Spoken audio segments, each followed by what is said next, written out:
There's only one major league team that has never played in the World Series, and the Mariners want to do something about that.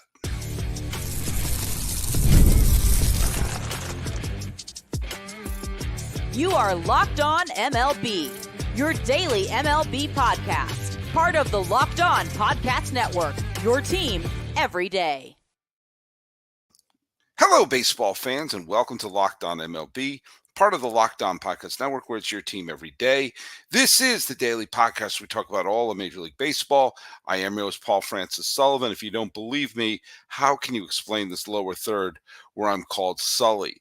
I am a baseball podcaster and have been for well over a decade now, and this is my sixth full season here on the Locked On Podcast Network, where it's your team every day. Follow us at Locked On MLB Pods on Twitter or whatever it's called now, on Instagram.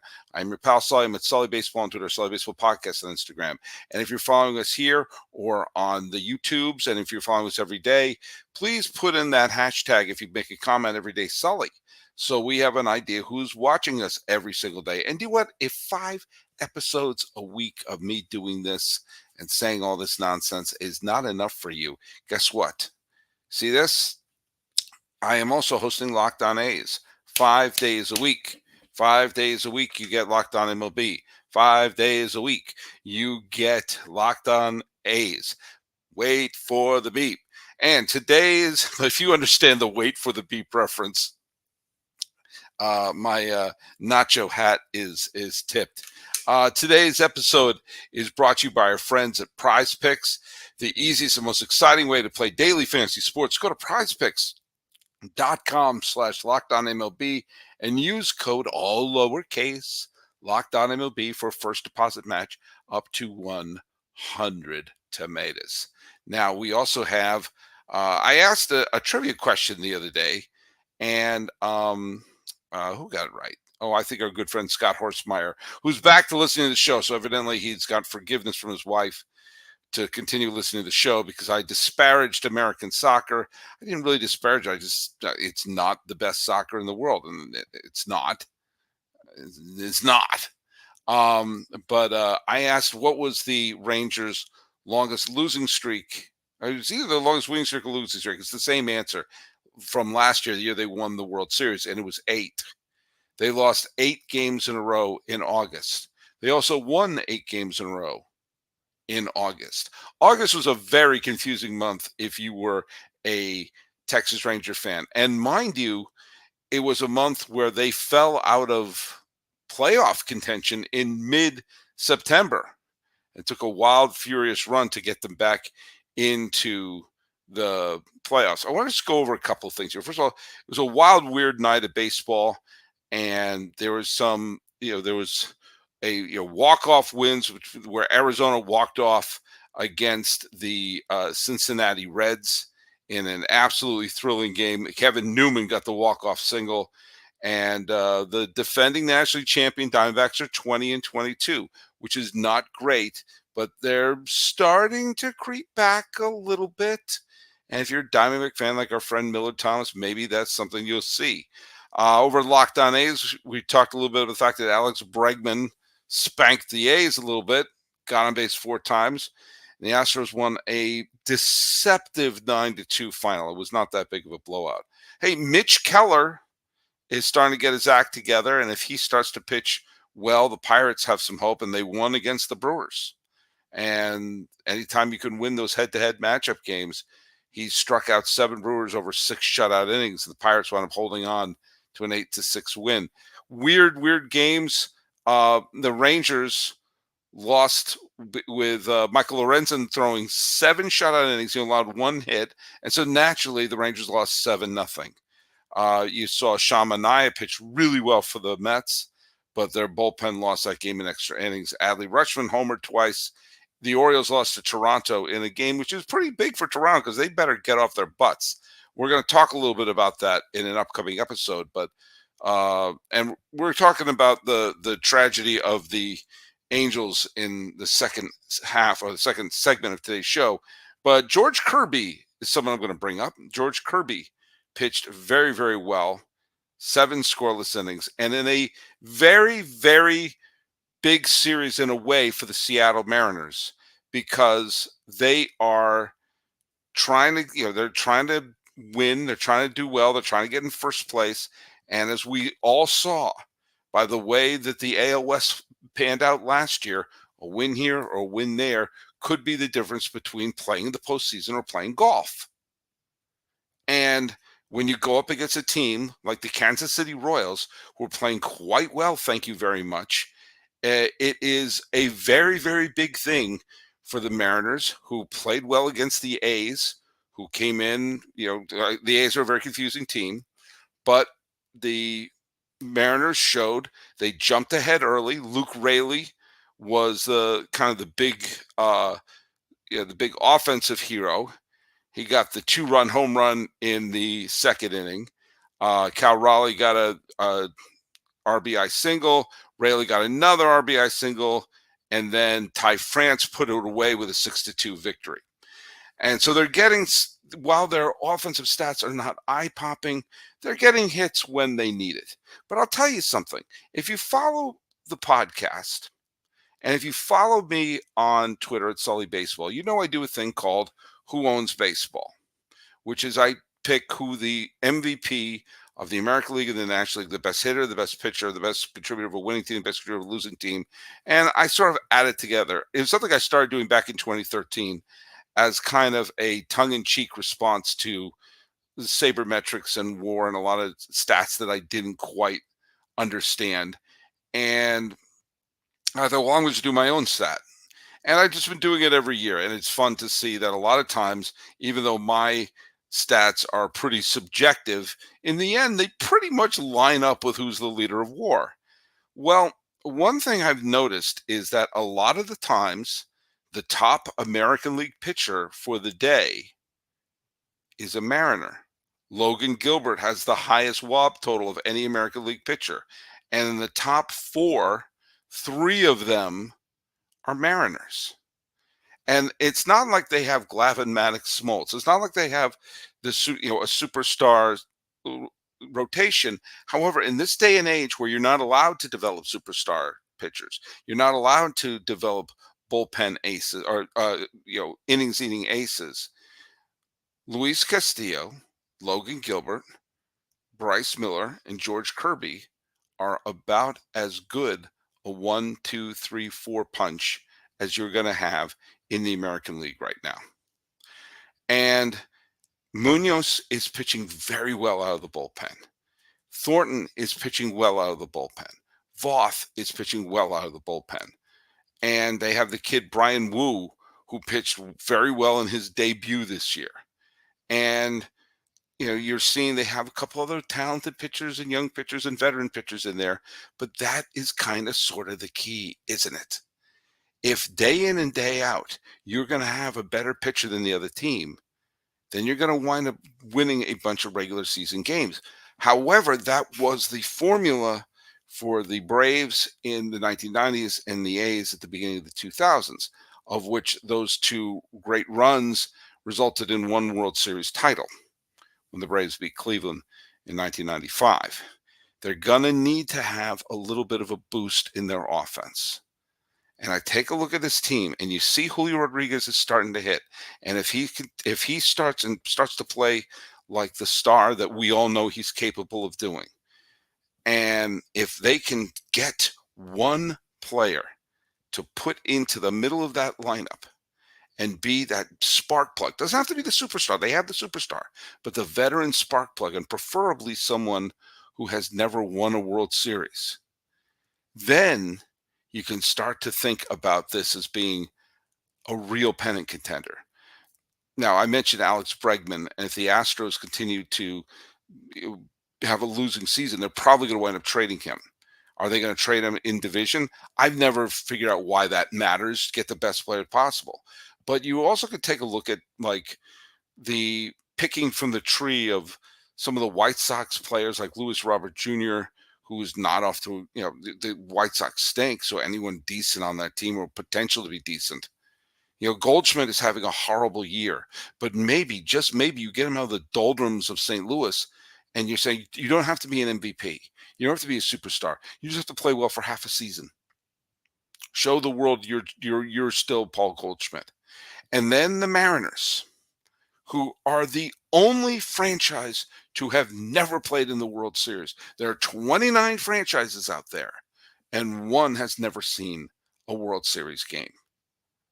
And baseball seems to be taking care of a lot of the proverbial boxes that need to be checked over the last 10 years.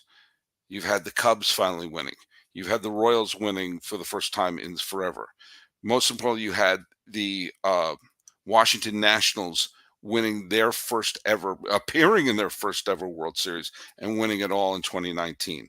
And last year you had the Texas Rangers winning their first ever World Series championship in history. So is it now time for Seattle? Now, I picked Baltimore at the beginning of the year, and I'm standing by that pick. But if you continue to see this type of pitching, and Rodriguez turns it on, and one veteran, I just picked Goldschmidt because that's the kind of perfect veteran, the borderline Hall of Famer who's never played in a World Series, who's in the dumps, who needs that little spark of life to say, oh, wait a minute, I can actually play. It could be fun again. It could be real fun in Seattle. They have the horses to do it. Let's see if they actually can. Because let's face it, they've had the talent in the past and not pulled it off. Can they do it now? PrizePicks, that's who's sponsoring us today. And they are America's #1 fantasy sports app with more than 3 million members. It's the easiest and most exciting way to get in on the action while you watch your favorite sports and players. Just pick more than or less than or 2 or more player stats and watch the winnings roll in. The season's almost a third over, so don't miss your chance to add your favorite players from the diamond in your PrizePicks entries, whether it's strikeouts, RBI, first inning runs. Take your pick of more than or less than and add them up to your PrizePicks entry today. And basketball fans, get in on the playoff action and win up to 100 times your money on PrizePicks as you and the world's best players take the game to a new level in the playoffs. PrizePicks is the best way to get on the action sports more than 30 states across the country, including Texas, Georgia, and right here in California. PrizePicks is simple and easy to play. I make my picks and submit my entries in less than 60 seconds. They offer weekly promotions and special offers for the biggest moments in sports, and now offers Apple Pay for quick and easy deposit to your account this basketball postseason. Download the app today and use code LOCKEDONMLB for a first deposit match up to $100. Again, download the app today and use code LOCKEDONMLB for a first deposit match up to $100. PrizePicks. Pick more. Pick less. Do you know what? It's that easy. Hey, let me ask you a question. Where are you getting your sports news? Where are you getting your best sports takes? Let me tell you, you should make the switch to Locked On Sports Today, a free 24/7 sports streaming channel program for you every day to bring the biggest stories without all of the screaming. Locked On Sports Today brings you can't miss analysis, opinions, and news streaming 24/7 on YouTube or the free Amazon Fire TV's channel app, part of the Locked On Podcast Network, where it's your team every day. Hey, we're doing a live stream right now. Let's see, we got a couple of people in there. Let's see. Ian Milholland says, Bryce Miller's nasty too. Mariners have a top 3 rotation in baseball. Don't let the offense get hot, or let them get hot. I would love to see the Seattle Mariners in the World Series. Think about all the superstars they've had on their team. Felix Hernandez, Ichiro Suzuki, A-Rod, Ken Griffey Jr., Edgar Martinez, Jamie Moyer, big unit. You know, all these wonderful players, and they haven't even gotten to Game 7 of the ALCS. The Angels got to the World Series once in their entire history of all the superstars they've had, and they won it. They did indeed win it in 2002. They're not going to win the World Series this year. In fact, on Locked On A's, we've all been sighing a big sigh of relief for the existence of the Angels, because the Angels could very well be the team that keeps the A's out of the proverbial cellar, because these Angels stink. These Angels stink. And mind you, they haven't had a winning season since 2015. They made the playoffs in 2014, and in 2015 they were 85 and 87, contended down the stretch, but fell short. And then they've been sub 500 in 2016, 2017, 2018, 2019, 2020, 2021, 2022, 2023, and there is no way this team's finishing above 500 in 2024.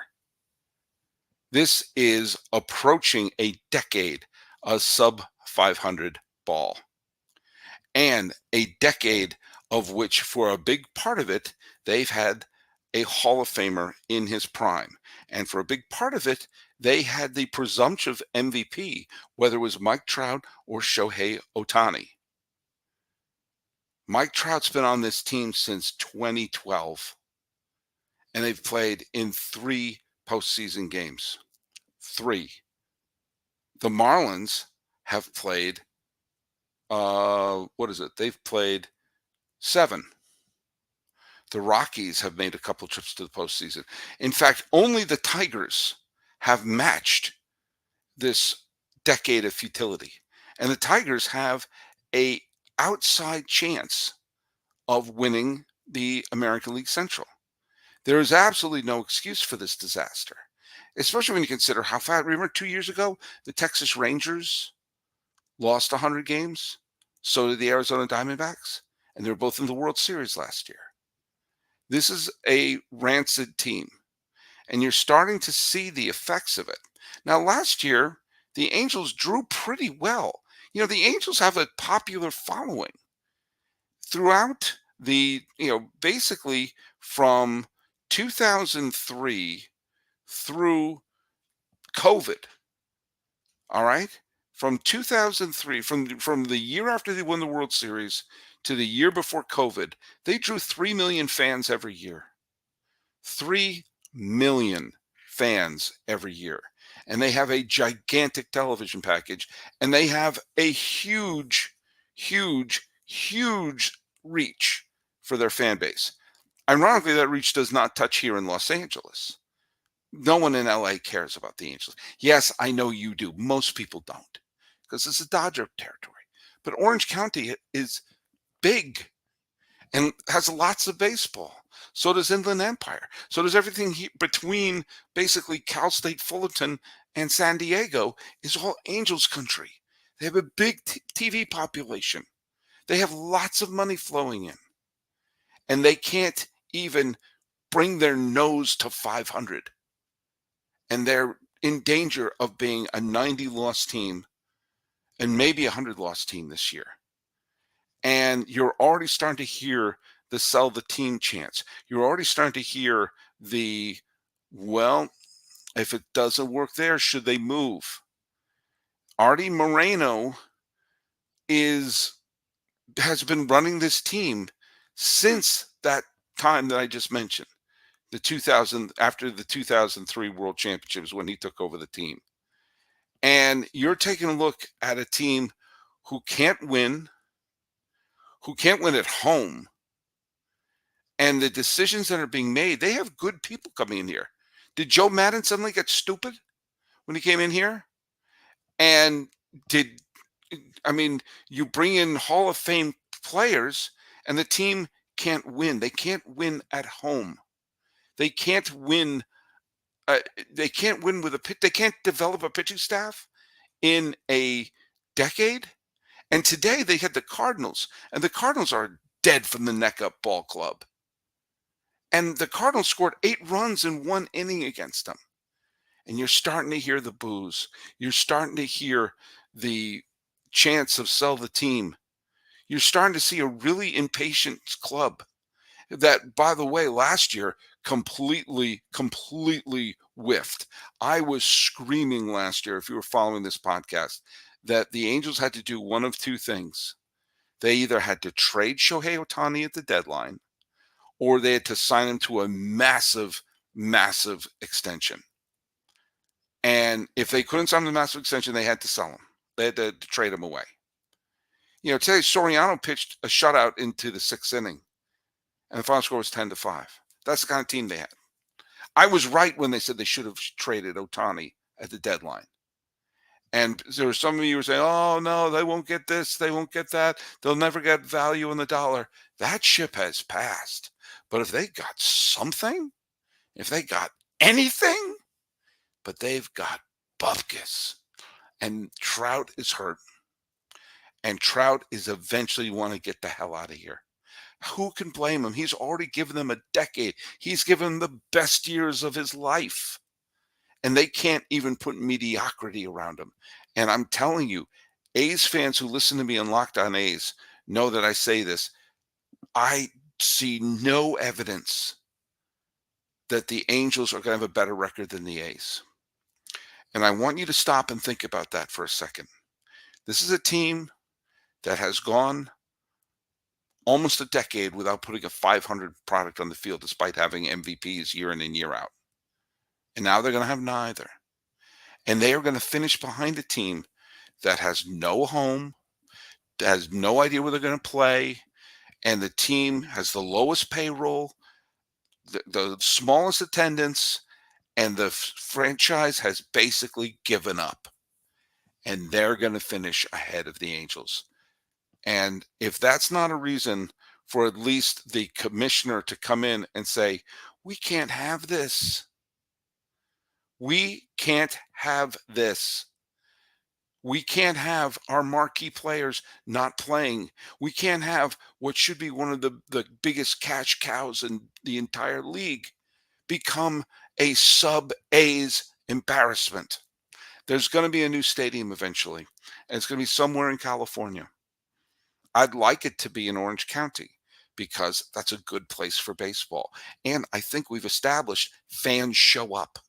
But you can't expect fans to keep showing up if you don't have your stars on the field and you can't put something mediocre. And don't tell me it takes too long to develop, because we've already seen what Arizona and Texas have. And believe me, Arizona doesn't have the resources that the Angels have. Oh, man. The Angels fans out there, they are going to need some serious life insurance, because this Angels team is going to kill them. And speaking of that, let's talk about our friends at Policygenius. Policygenius is the nation's leading online marketplace. It saves you time and money so you can provide your family with a financial safety net starting today. With Policygenius, you can find life insurance policies that start at just $292 per year for $1 million of coverage. Some options offer, doing these live, folks, some options offer same-day approval and avoid unnecessary medical exams. Life can be unpredictable, and Policygenius can take away some of the worries of what your family would do if something happened. Policygenius gives you unbiased advice from a licensed expert support team. They have no incentive to recommend one insurer over another, so you can trust their guidance. Thousands of 5-star reviews on Google and Trustpilot from customers who found their best fit for their life insurance need came from Policygenius. Check life insurance off your to-do list in no time with Policygenius. Head to policygenius.com/lockedonmlb or click the link in the description to get your free life insurance quotes and see how much you can save. That's policygenius.com/lockedonmlb. Locked On has launched the first ever national sports 24/7 streaming channel on YouTube, and now it's available on the Free Fire TV and the Free Fire Amazon TV channels app. Locked On Sports Today is here for you 24/7, covering the top sports stories of the day with local experts at Locked On, plus our national shows covering every league. Find Locked On Sports Today now available on the Free Fire TV channel app. All right, do we have any comments here? Well, Argenis Richard says, I miss Gino on the Mariners. Well, what are you going to do about that? And yeah, here we go. Tomorrow we're going to have a special show. We go through the power rankings and we see which teams are where, as we vote. All of the Locked On hosts get, and I only get one vote, even though I have two shows. We all vote to see who is where on the rankings. And you will see that once again, there's a few teams at the top few teams at the bottom, and a big group right in the middle, right there in the middle. And the Mariners are climbing their way up there and are looking like a team that really has that focus of, yeah, we can win a pennant. We can win a pennant. Now, I'm going to give you a little bit, pull the curtain back a little bit. I'm going to be recording that episode a little bit ahead of time. So if something huge happens tomorrow, well, we're all going to just have to deal with that, because it's your pal Sully's birthday tomorrow, and I'm going to be celebrating it, and we're celebrating by not recording 2 podcast episodes. But I will have 2 that will be in the bank for Locked On A's and Locked On MLB. So there you go. I'll just give today's trivia question. We talked about the Mariners, talked good things about the Mariners, and the trivia question is this: who is the only Mariner pitcher in their history to have 2 20-win seasons? There have been some great pitchers. Hell, there's one Hall of Fame pitcher, and another one probably belongs to the Hall of Fame. But only one pitcher in Mariner history has 2 20-win seasons. That's the trivia question. Put it down here. Put the answer down here on YouTube, Locked On MLB Pods on Twitter or on Instagram. I'm your pal Sully with Sully Baseball on Twitter, Sully Baseball Podcast on Instagram. Praising the Mariners, as I hope to see maybe they'll get to the World Series, and wondering what the hell is going on in Anaheim. This has been Locked On MLB. I am your host, Paul Francis Sullivan. Please call me Sully.